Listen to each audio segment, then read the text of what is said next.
name. So I implore you to look and see if we have true justice and transparency here. And the survivors will know when that has happened. And I do think that Prince Andrew does need to come and testify at our oversight committee, and that can be bipartisan. But I share Thomas's view that the urgency that the British people have shown in getting justice needs to inspire an urgency here in America. You don't need legislation. You don't need legislation. Go ahead. You don't need legislation to get the files released. President Trump could just release them today. Well, is that frustrating for you? Why isn't he doing that? And also, did you ask him to be here today? It's a really powerful moment, this. Look, I'll let my colleagues speak. I hope the president meets the survivors. And I hope when he signs the bill, the survivors are there. I don't care if I'm there, Thomas Massie is there, Representative Greene's there, but the survivors should be there. Didn't need it to but I hope he meets them, because I think if anyone who meets them and sees their emotion will be moved.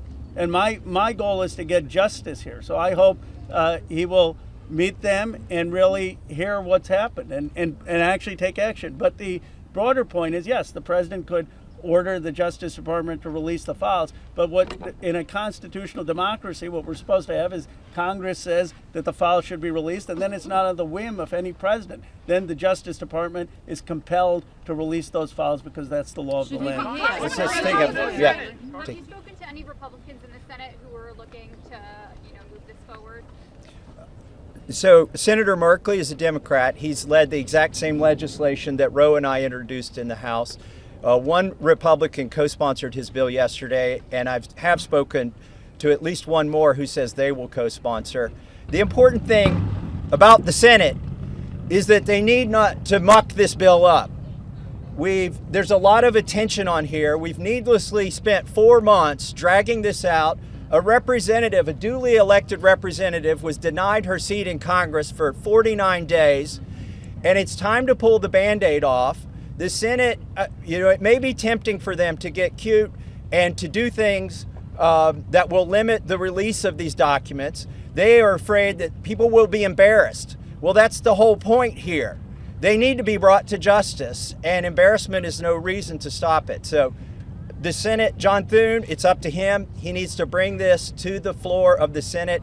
And I think the vote today will show that in the House. And the president, look, the president has said he would sign the bill. You're going to get almost a unanimous vote here. So you have the president and a unanimous Congress believing that this protects the survivors and is calling for the release. There's no reason for the Senate now to, as Representative Massie puts it, muck around with it. They need to put it up, have a vote, have the president sign it.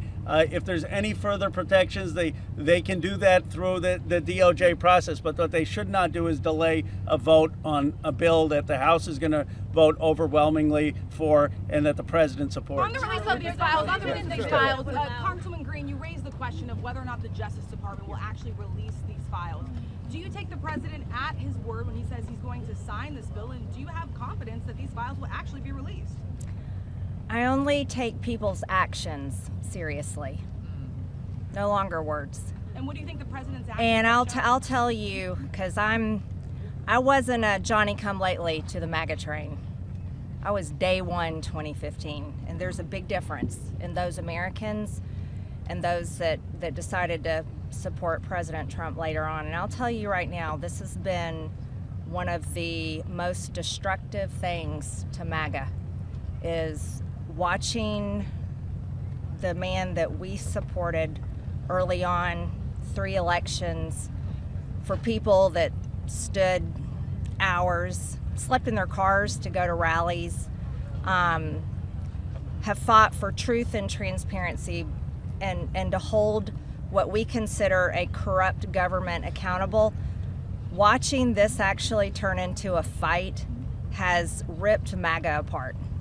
And the only thing that will speak to the powerful, courageous women behind me is when action is actually taken to release these files, and the American people won't tolerate any other bullshit. That's where we are today. Thank you. Go ahead. 2 more questions, and then we're around all day. Is this a watershed. How would you sum up today in terms of your battle to get to the truth? I would say that these survivors have been fighting for decades, and they finally are being heard by the American people, and we're finally going to have a reckoning for this Epstein class that has gotten away with horrific things. Look, I grew up in Bucks County, Pennsylvania. People went to church, they played Little League, they went to their neighbors for barbecue. They didn't go to a rape island and abuse young girls or traffic young girls. And people with extreme wealth have thought that the laws don't apply to them, and their culture is totally out of touch with the values that built America. And finally, we're going to have a reckoning over it. How worried are you that we'll take the lady here. Let me ask you this. You said you wanted this to go straight to the Senate. What message does it send to the survivors behind you if the Senate doesn't act quickly to move this bill forward? Well, they're not here. They're not going to answer questions, so I'll answer a question. I prefer, actually, it goes straight to the president. He can release these files without the Senate acting. Sometimes they take a long time to get things done.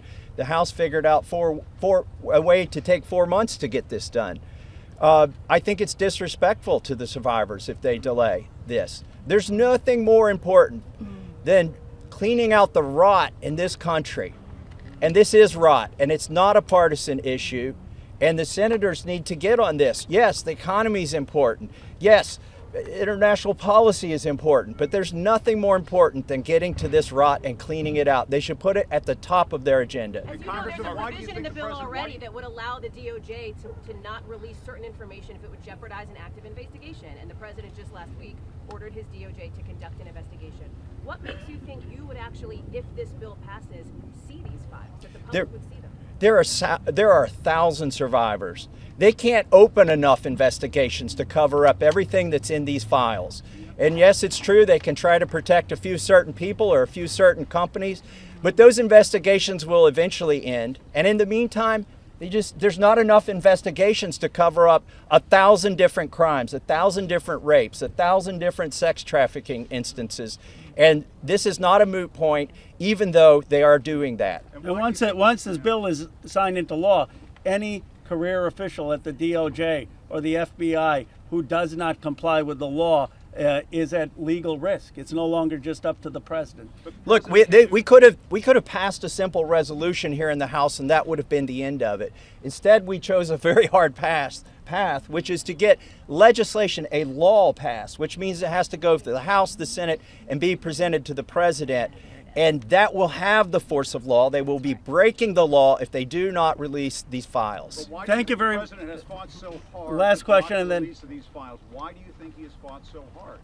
If he could do it now, why hasn't he done it now? I believe he's trying to protect friends and donors. And by the way, these aren't necessarily Republicans. Once you get to $1 billion, you transcend parties. You just assume you can pay off whatever party is in charge of the White House, whatever party is in charge of the House of Representatives. And this is about those kinds of people. I think he's been trying to protect them. And I think it also incriminates our own government. This is a complete and total failure of the justice system, as the survivors have witnessed here today to us. It incriminates the FBI. It incriminates our intelligence agencies. It incriminates police departments in West Palm Beach. And that's what has been protected by this, either willfully or unknowingly, and it's time to end it. And I would agree with Representative Marjorie Taylor Greene that what matters now is just the action. I don't speculate on what politicians' motives are or what's in their heart. The point is the American people have spoken, Congress has spoken, release the files. It's time for justice. Thank you very much. Thank you.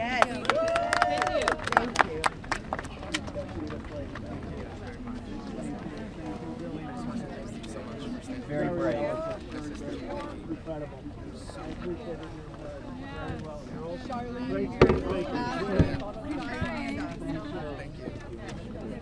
Said bullshit on TV the other day, and I love that you just said bullshit. So I was like,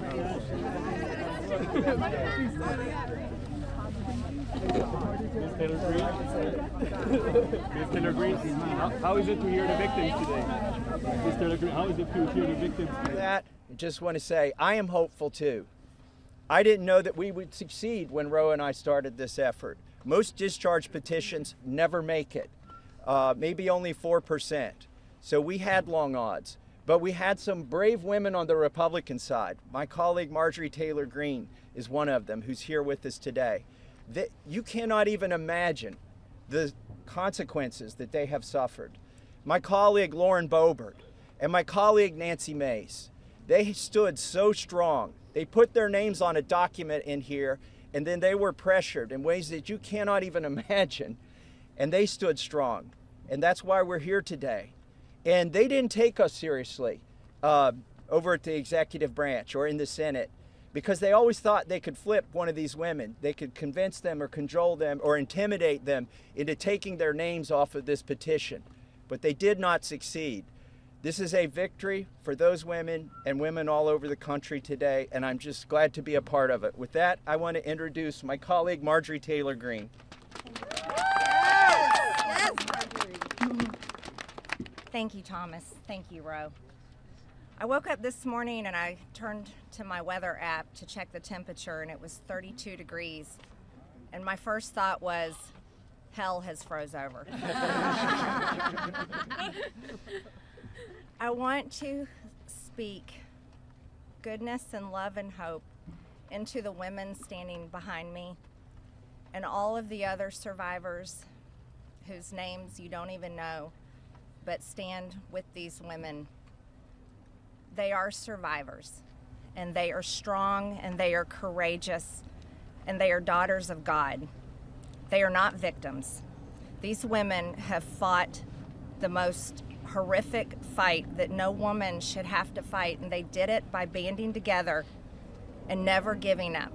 And that's what we did by fighting so hard against the most powerful people in the world, even the President of the United States, in order to make this vote happen today. I was called a traitor by a man that I fought for 6 years for. And I gave him my loyalty for free.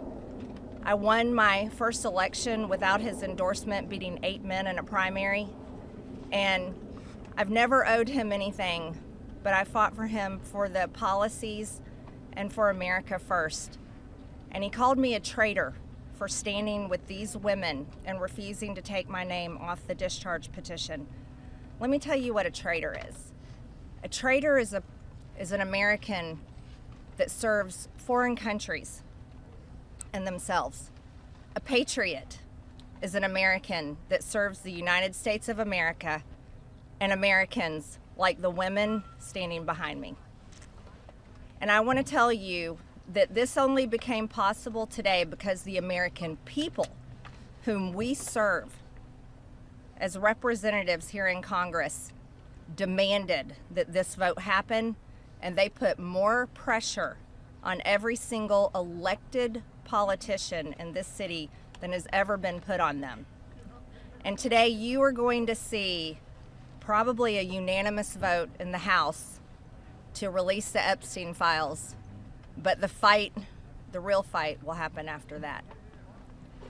While I want to see every single name released so that these women don't have to live in fear and intimidation, which is something I've had a small taste of in just the past few days, just a small taste. They've been living it for years. But the real test will be, will the Department of Justice release the files? Or will it all remain tied up in investigations? Will the CIA release the files? Will a judge in New York release the information? That's information that needs to come out. And will the list of names that these women privately hold, and they hold it because of their fear in their heart of what would happen to them if they release it on their own, will that list of names come out? That's the real test. So I want to thank Thomas Massie and Khanna for your bravery in doing something that is much needed in America, crossing the political aisle that has become bigger than the Grand Canyon in America. But these men crossed that aisle on behalf of these women. And that is more of what is needed today in America than ever in our history. So thank you so much. Who's next? Ro, I'll let you introduce. Thank you. Thank you. Thank you. Thank you, Marjorie, Representative Greene, for your courage and your words. Before I introduce our survivors, I just want to say that they will make their statements, and then you can ask questions of Representative Massie, myself, or Representative Greene, but we do not want people asking questions and cross-examining the survivors. They're here to tell their stories, and they should be heard